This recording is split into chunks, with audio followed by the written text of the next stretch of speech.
friends, welcome to Kay's Tiny House Adventures, where I, Kay, am building my very own tiny house.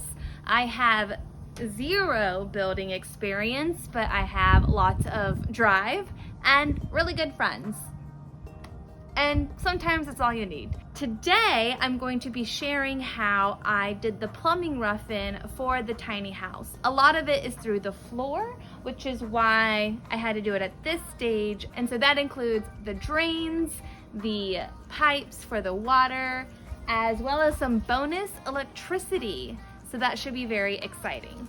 So I did a ton of research looking into how to do plumbing for tiny houses, and really it's basically what you would do for regular houses, and that is PEX. It is the hot new commodity, or it's not that new, it's actually really old. It had a pretty bad rep back in the day, but it's gotten a lot more standard, a lot more better. I swear I write for a living. And it is really nice because it's more affordable than copper. It's really easy to work with. It's more flexible. And the tools you use to snip it and put it together again for bins and turns was super easy and also did not break the bank. Here are all of the supplies that we're using.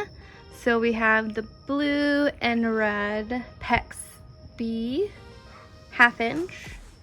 We've got the PEX clamp tool for these little pinch clamp rings. We've got the PEX cutter. Really, I think that cuts any sort of piping. And then we have some elbow connections and some T connections.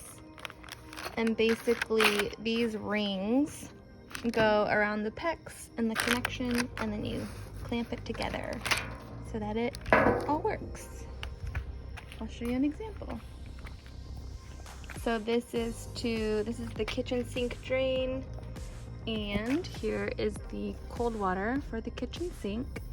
And we used an elbow connector here with the clamp rings, and that's that. What's really cool about PEX is that a lot of the tools and ways to connect it all together is pretty easy. There were two choices of what types of connectors you could use. There was brass or plastic. And after doing some research, it seemed like plastic would be sufficient enough for my tiny house. And because it's well water, you just never know. So I thought instead of that potentially corroding the brass, that these plastic guys might just last a bit longer. We'll see how that goes. But also they were way cheaper, so that was kind of a plus. There were also two different kinds of ways to connect the PEX onto the connector. There were rings and then there were clamps. And depending on if you used rings or clamps, depended on what type of tool you would need to attach those rings or clamps. It's already getting confusing. So a ring is just a smooth ring, and you would need a crimping tool to tighten that ring onto the PEX to connect it seamlessly with the connector. I chose to use these clamps instead of the ring crimp situation because one, it seemed like a lot easier to not mess up, and two, it just seemed like the more accessible option, especially if you needed to get into tight places. You could more easily crimp these two sides together versus trying to get the tool around the whole entire ring. So I'll show you what I mean. Luckily, Doug already had the pipe cutters, and so that made it really easy to cut the PEX. So I just cut a little strand just for the demo situation.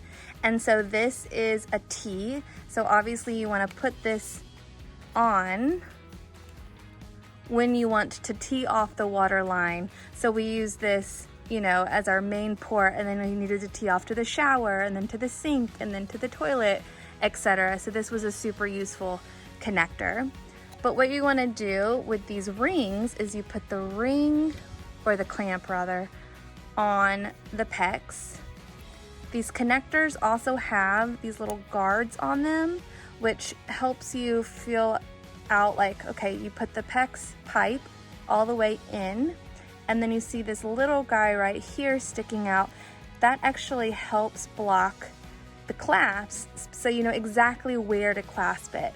So this was like made for dummies. Like, I am no plumber, and I was like, oh, that is so handy.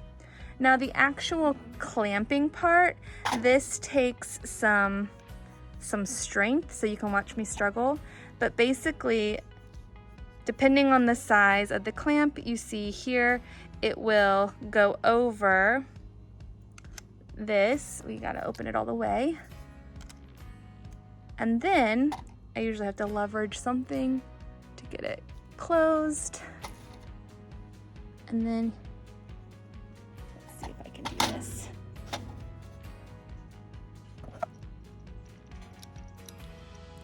Whew.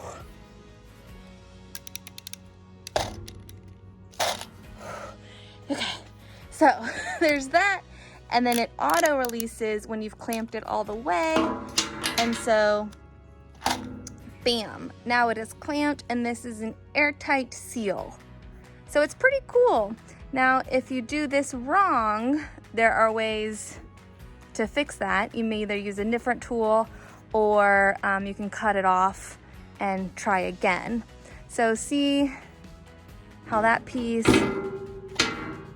has been crimped all the way in, and that is essentially how you do that. 10 out of 10, would recommend, made things super easy. Another cool accessory were these clamps so that you could put the PEX against the wall and keep it straight. So you would just nail this into the joist, and then the PEX would go in here, and then that just provided some stability to how we structured it. So I'll show you where we used some of those. Here's a good example of how we used those clamps, because we needed the water line to go up to the second floor where the water heater is. And so that was super nice just to have something to kind of stabilize instead of just having a crazy pipe go up. We're mathing so hard right now. We're what, mathing? Yeah. Hi, Gunner girl. Oh my God. Look at those eyes.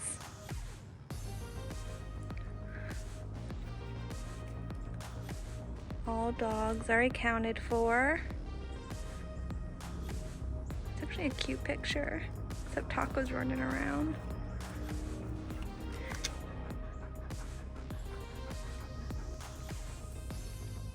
Look at that drool.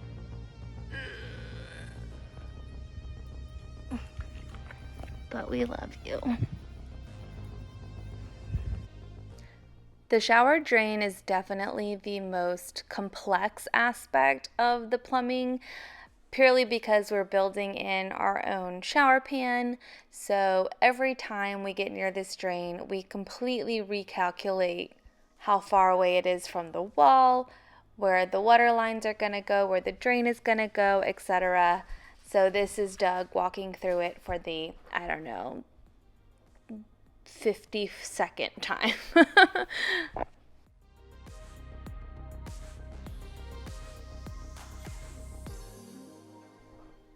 Let's take a tour.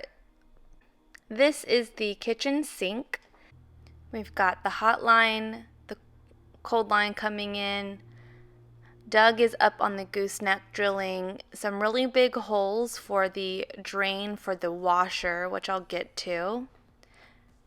But you can see that we've been able to bring these all the way through those notches that we pre-made in the floor joists. Then we tee off into the shower. The hot and cold water will actually come on that wall of the shower. And so that's the wall that separates the living area from the bathroom. And then the drain is over on this side of the wall. And then we have the bathroom sink, and then the main water lines. So I have 2 water lines coming in. One will be for the hose that I'm going to have like a hose bib outside. The other is for the rest of the water. So that'll be the clean, filtered, fun water that I can drink. And we're pressure testing the system to make sure that we didn't make any mistakes.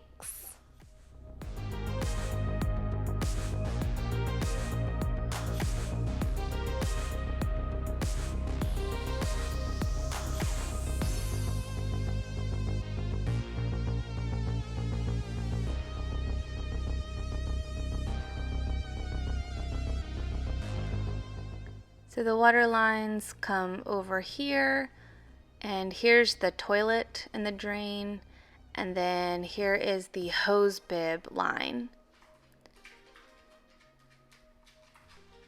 And then we have the water going up into the loft.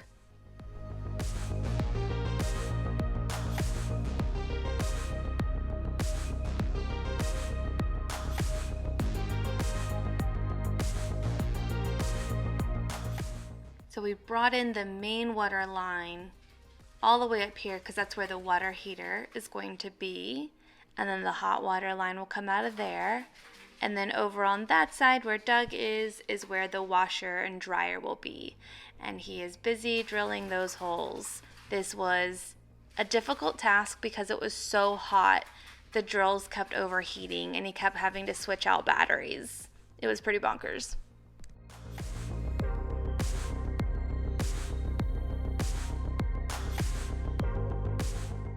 So I mentioned the bonus notch that we had made in the floor joist, and we were able to put in some wires as well. So where these 3 pipes are sticking out, that's where the electrical box will be. I had few options of where that could go, and we were able to fit 2 12-3 wires and 1 12-2 through this one hole. And that's going to power the carport and things up in the gooseneck.